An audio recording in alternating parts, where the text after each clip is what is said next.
The mayor of Atlanta declaring a state of emergency following massive disruptions to the city caused by multiple water main breaks. ABC's Faith Abube is in Atlanta with an update on the boil water advisories. It is having a big impact there. Faith, good morning. Yeah, it really is, Janae. Good morning to you. Much of the downtown area right now is still under a boil water advisory with little to no water in some places. And one of the most frustrating things for businesses and residents here is the idea that they have no clue at this point how long they'll have to remain under that state of emergency. Take a look at some of these images of the water main breaks, multiple water main breaks over the weekend that really triggered these issues. Officials were saying that they're waiting for a part to arrive in order to fix one of the main areas. In the meantime, though, they're handing out cases of water and setting up temporary places where people can use the bathroom. These main breaks have disrupted everything in parts of the downtown area this weekend, forcing many businesses and major city attractions to close. A Megan Thee Stallion concert was also canceled 2 nights in a row. And at some point yesterday, there were even local reports that one of the hospitals. And to the breaking political news now, we do have a new ABC News Ipsos poll, and it's our first look at how voters are reacting to the felony conviction of former President Trump. The polling started the day after the New York jury found Trump guilty on 34 counts of falsifying business records to hide hush money paid to porn actress Stormy Daniels. ABC News political director Rick Klein joins us live now from Washington with this. Rick, good morning to you. Let's take a look at the numbers here, because our poll suggests that 50% of Americans think the verdict against Trump was correct. 49% think he should end his campaign. So, Rick, what does that tell us? Yeah, good morning, Gio. That is a really striking number. This is such a closely divided country, and the fallout from this verdict is no different. And to see it split along party lines is one thing, but to see these stark numbers and see that half the country thinks it was the verdict was right and almost half thinks he should drop out tells you something about the political damage or the potential damage that Trump faces. Most Republicans are backing Trump, but it was striking to me in this poll to see about 1 in 6, 16% of Republicans say that this verdict was correct and say he should drop out. Those are big, big numbers, but this has divided the country like so many other issues before it. Big numbers, Rick, but these numbers change when you look at Americans who specifically view Trump and Biden unfavorably, and it's very interesting. Yeah, this is a big headline out of the poll, Gio, because when you drill down on these numbers, you see 65% of the people that dislike both candidates, we're calling them so-called double haters in this race, think the verdict was correct, and 67% think that Trump should end the campaign. Now, why is that a big deal? Well, we have an election that has 2 candidates who are so historically disliked.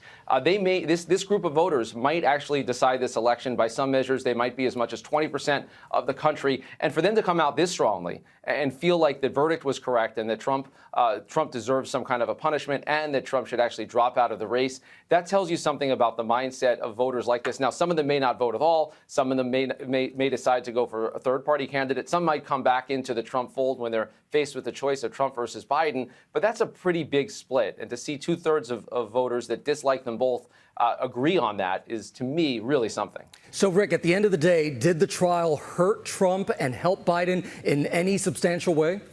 Not in these numbers, no, Gio. The perceptions of these men are so baked. They are just as popular, or should I say unpopular, as they have always been. And that hasn't changed as a result of this. Trump is no really worse for the wear, and Biden doesn't look any better. But I do think this is interesting as well. We should note that 47% of voters in this survey say that these charges were politically motivated. Now, of course, a similar number think that the charges were right. So both of those things can be true at the same time. People can think it's politically motivated and at the same time think that the charges should have been brought and that the case was rightfully decided. At the end of the day, this just tells you something about this polarized country and how the messaging now has to shift. If you're Joe Biden, this is a big opportunity for his campaign. If you're Donald Trump, you've kind of been saying the same thing all along, and you are seeing some traction from the argument that these were politically motivated charges, even though so much of the country thinks he is right to face punishment. All right, Rick Klein with the new numbers. Thank you so much, my friend. And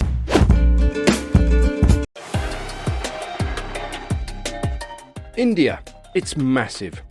So it's not surprising that it has the biggest election in the world. Voting kicked off on the 19th of April and results are going to be announced on the 4th of June. So in case you missed all of the drama, politics and action, here are 5 things you want to know about the election: the good, the bad and the ugly.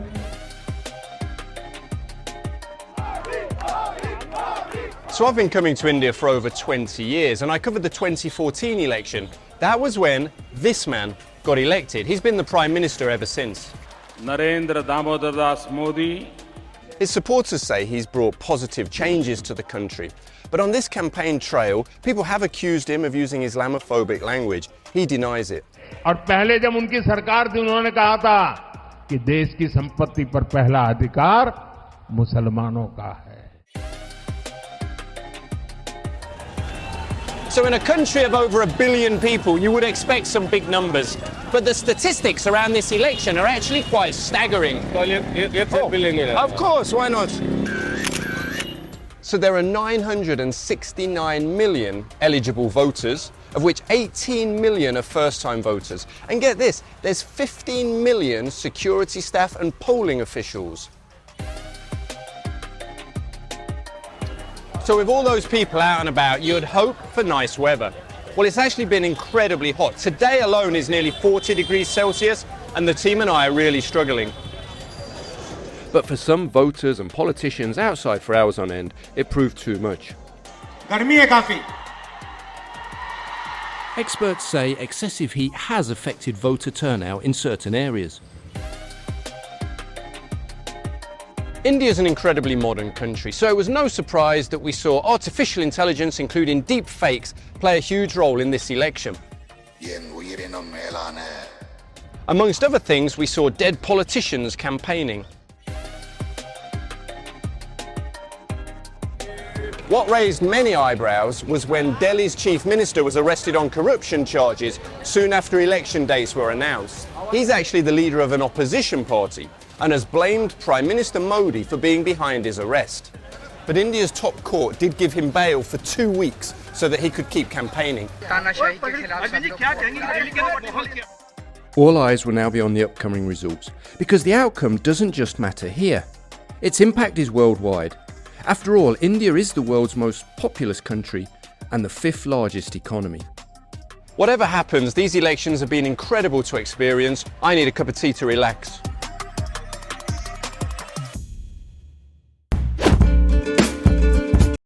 From drones to airplanes, even satellites, your insurance company may be watching from above.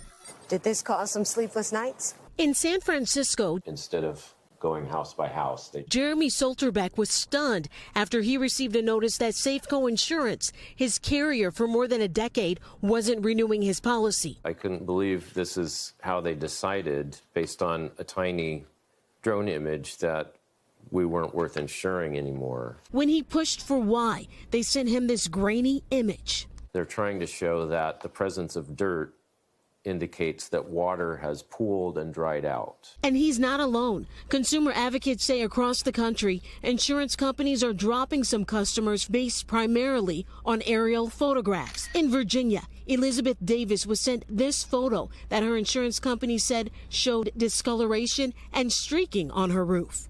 I was floored.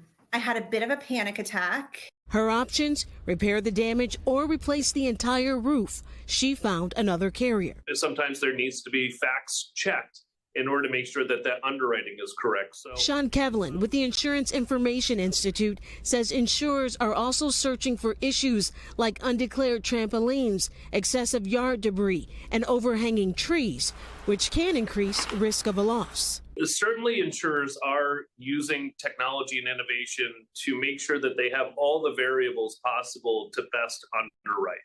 EagleView is one of the companies providing aerial images to the insurance industry. But they say their drones are only used to check out damage quickly when someone makes a claim. CEO Piers Dormeyer says the technology benefits the consumer and insurer. This imagery, whether it's coming from an airplane or it's coming from a drone, is something that it's going to be part of the decision to potentially cancel a customer or raise their policies or potentially even lower them. Consumer advocates say if you receive one of those non-renewal letters, contact your insurance company. Ask to see copies of those images and time to correct whatever problem was identified. I don't know anyone who doesn't have dirt on their roof. That's how Solterbeck fought back, paying $500 for an independent roof inspection. He says Safeco has since reversed its decision. The company has not responded to our multiple requests for comment about their use of aerial technology. Do you think the insurance company was trying to drop you? Based on what they sent us, yes.